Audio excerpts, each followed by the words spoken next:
Tiles করা বাড়ি, এটাকে একটা গৌরবের কিতা আছে। টাইলসের মধ্যে তোমার সে মুতেও, পেশাবখানা বাথরুমে টাইলসের মধ্যে মুতে না, তো টাইলস এটা একবারে বেড়াগেটের কিতা। টাইলস কি স্বর্ণ দিয়ে নি বানাইছে, তো মাটি দিয়ে বানাইছে আর কি। টাইলস কি দিয়ে বানায়? মাটি দিয়ে বানাবে।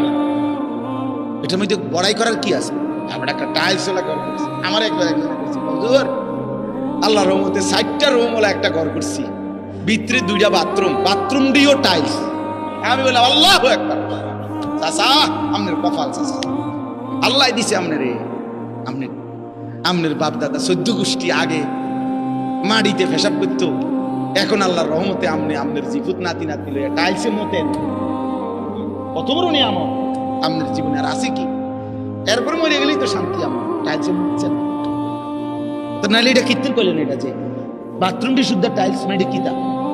এটা কেন বললেন? কন্যা এটা কি হুড়াঙ্গিরি শুনাইলেন? সফলতা শুনাইল, এটা সফলতা হইল? কি শুনাইলেন? এটা যে কীর্তন করেন।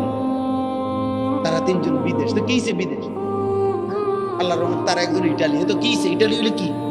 ইটালি হওয়া জীবনের সৌভাগ্য। হ্যাঁ, আপনার যদি 1 ফুট ইটালি থাকলে ভাগ্য হয়, তো ইটালি যারা জন্ম নিছে, কথা পায় না, যারা জন্মসূত্রে ইটালি থাকে, যারা বাপ দাদা 14 গোষ্ঠী ইটালি, হেরা তো সান কপাল। তারা তো মনে পুরাটা কপাল, আর করা না কোনাই মুখ নাই। তারা কি কপালের, আল্লাহু আকবার, কি ভাগ্যটা তারা। তারা তো ইটালি জন্মই নিছে, অথচ তারা তো বেঈমান না? তারা খ্রিস্টান না? তারা কাফের না? তো ইটালি সৌভাগ্য হলো কেন?